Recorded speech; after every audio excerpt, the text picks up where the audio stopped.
Welcome to a fresh new edition of Bookie Beatdown, exclusive on the Patreon page here. I want to thank everybody who has joined early. Obviously, there's not much on the page yet. We are working on it. We want to make this thing as good and as valuable for you guys as possible. But yeah, from the bottom of our heart, we really appreciate you guys hopping on so early. You're at the ground floor of everything. And yeah, we love the support so far and onwards and upwards from here. We don't even know what the name of this show is, to be perfectly honest. Cody used to do battle of the what was Breaking it, the battle down. breaking down the bees.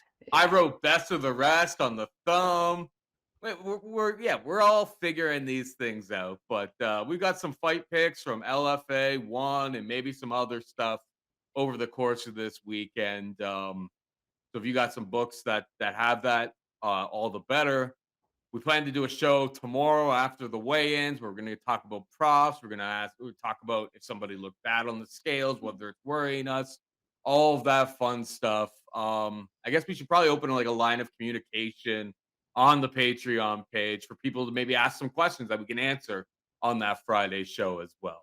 Again, we're figuring it all out, but thank you for being here. Cody, should we just get into the action or you got something to say there, bud? No, I got nothing more to say. Like you said, we don't really have an official name. It could be Breaking Down the Bees. It could be the regional rundown. It could be Paul's that he came up with. I feel like I've heard somewhere else before. But yeah, I mean, if you're going to have 5 new shows, do you have 5 new great show names? Probably not already. So feel free to leave in the comment section if you've got some great name or some unique name or something that's cool. We're all ears. But for the main part, we're just going out full bout scout on this one. It's kind of disrespectful to call them the B League organizations, because if you go to some of these territories that we're going to cover, whether it be a KSW or a Octagon MMA or a Karate Combat, like it's big money production. They're bringing in high level guys. It's just non UFC, Bellator, PFL. It'll fall under this category. It's hard to call Bellator, PFL a B League or a regional, but anything not the UFC sadly does fall under that umbrella. This week, we've been lucky. We've got a couple events to cover. We got a one championship. There's an LFA. Again, if you want to get real greasy with it, a Fury FC on the Sunday, as well as that BYB bare knuckle boxing in the Trigon. So wherever we can find value, that's what we're going to try. Next week, looking at the next week, there'll be a BFL from Vancouver, Canada, a Unified from Canada, a PFL, or I think it's a Bellator, a UFC, tons of stuff. So we're not going to go over 40 or 50 fights. We're just going to look at some of these spots that we don't mind. We're going to kick things off over at LFA. It's on the Friday night, so we'll cover those Friday events first. Checking it over on, sorry, let me just screen share here. Kaboom. Okay, kaboom. Look Working. at We're that. both there. We're being all Look at tech us. savvy We're now. figuring it out. Figuring it I'm out. using some new programs here, so it's it's a bit of a work in progress, but so far so good. It's pretty easy.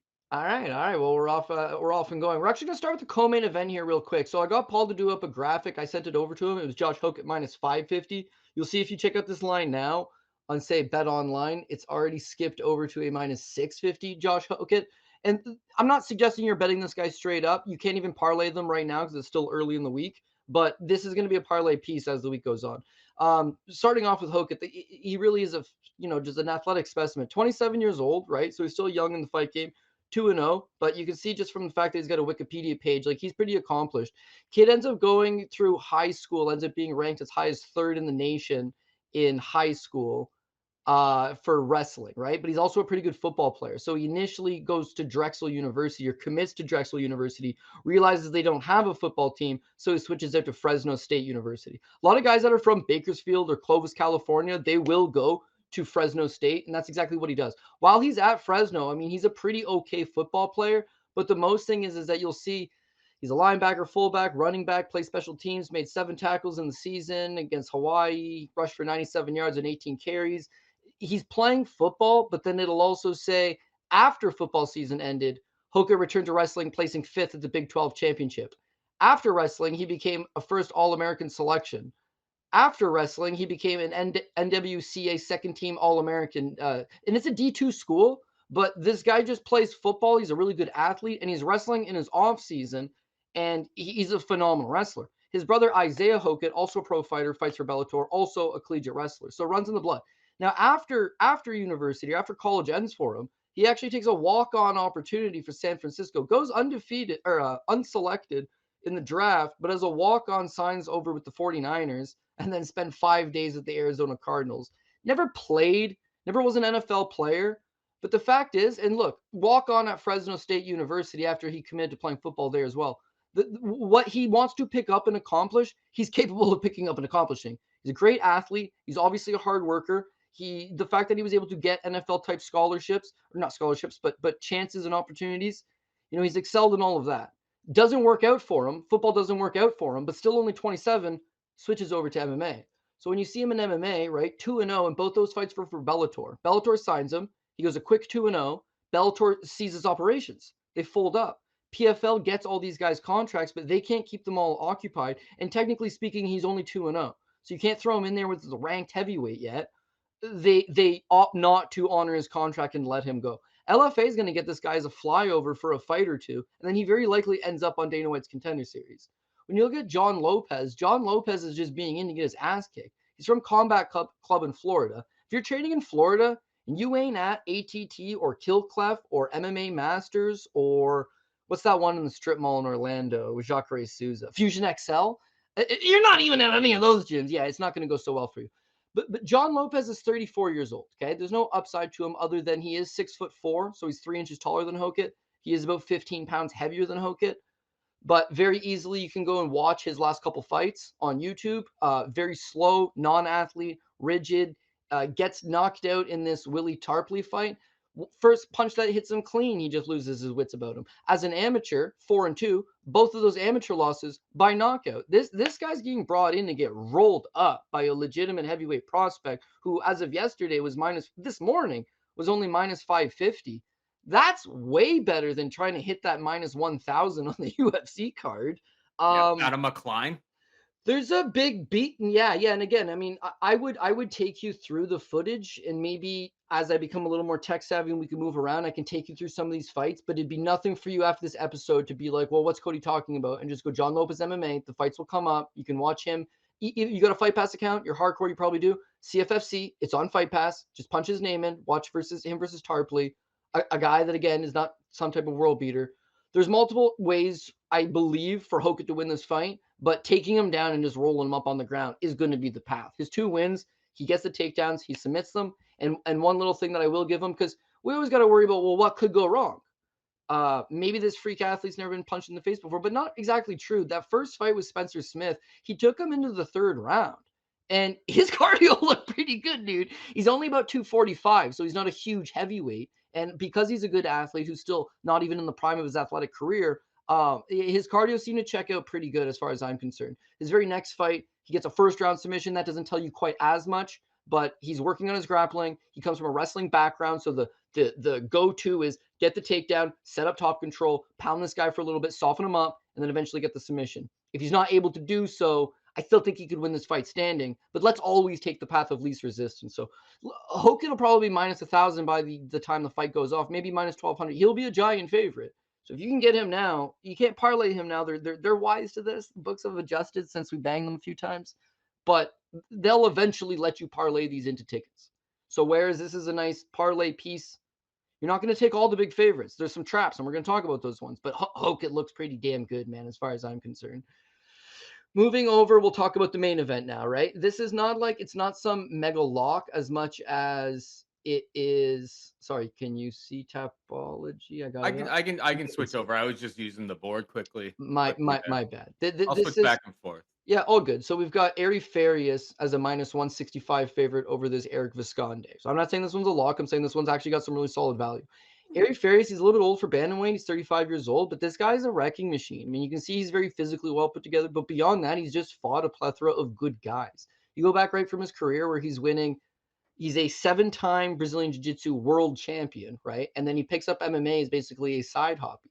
He's grappled some really great guys in that world. He went with Mikey Musitechi at the 2018 IBJJFs, split decision with AJ Agazarm. Win over, he had a couple decent wins. Isaac Oberlin, right? So the guy's a very good jiu-jitsu practitioner, but then he switches over to MMA, and you can see his striking's quite good. He's got big show experience in that he's fought for ACB over in Russia against Brazilian opponents, but it's a big Russian promotion with some backing that bring in top guys. He looked good. Eventually makes his way over to LFA, where he beats Johnny Campbell in his debut, loses to Marcus Breno, who's a Bellator prospect, gets a couple wins. We'll just kind of fast forward to his LFA run. Jumps in against Michinori Tanaka, the UFC veteran. He's a betting underdog against Tanaka to the tune of plus 180. He goes out and gets a split decision. It's a close fight. When you watch it back, it's like Tanaka definitely landed the more damaging blows standing, but this guy, he's so good at jiu-jitsu. He has a knack for just finding your back, getting on top of you. If he's in a bad spot, he rolls for a leg lock. As you address the leg lock, he comes up and takes your back. Like he wins because 4 minutes of the round he's controlling, and that's against good opposition. Scores as an underdog. John Sweeney's the current champion, total badass. He was the favorite in that fight, expected to beat him. It's a good fight, just unfortunately, Sweeney's a step above him. Goes on and wins his next couple. This Carlos Verrett's a split. Again, you can watch it on Fight Pass. Shooter Brazil's on Fight Pass. This Carlos Vera guy's actually really good. Farias goes and gets the job done. Here's the key here, is that he was supposed to fight Zabit Zasupov on this show.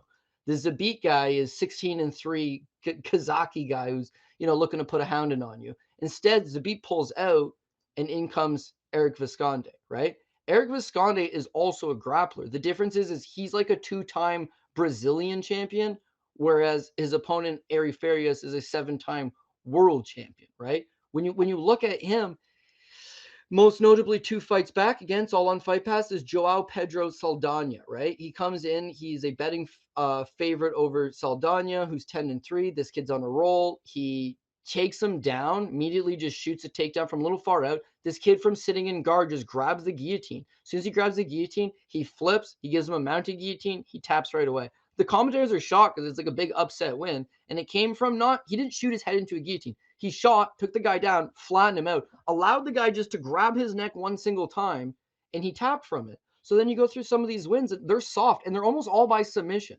Okay, so if this is going to be a submission grappling match, Ari Farias is just a much better grappler. But the real key to why this is a good value pick is that Ari Farias is a way better striker and wrestler than this guy. So the only real place that Visconde wins is forcing grappling exchanges, which is quite literally the path not to utilize. If it stays standing, I think Farias beats him. If it's a wrestling grappling match, Farias beats him. If Visconde does get the takedown, I feel like Farias just ends up getting into the better position and winning from there. This is not a slam dunk lock like a Josh Hokit kind of thing where he's fighting a quite literal bum. It's that Farias is one of their top guys. He's getting ready for he's like a former title challenger within the organization. He's on a solid little streak here. He is 35 years old, yes, but because he came from a long time, like a lifetime of jiu-jitsu, he's picked up MMA in his later years. So compare him almost to like a Rowney Barcelos. This is almost a final version of him, but he's quite well-rounded everywhere. The only knock on him would maybe be cardio, but his opponent, Eric Visconde, not exactly known for his cardio, and he's coming in on short notice. So I wouldn't add this to all my parlays. Is that if you're looking at some of these big cards, you want to bet LFA, you're watching LFA, who are some of the guys that are less than minus 200 that could come through, that should win, that are going to be a quote unquote value type play, then I would think Ari Farias would be one of those guys.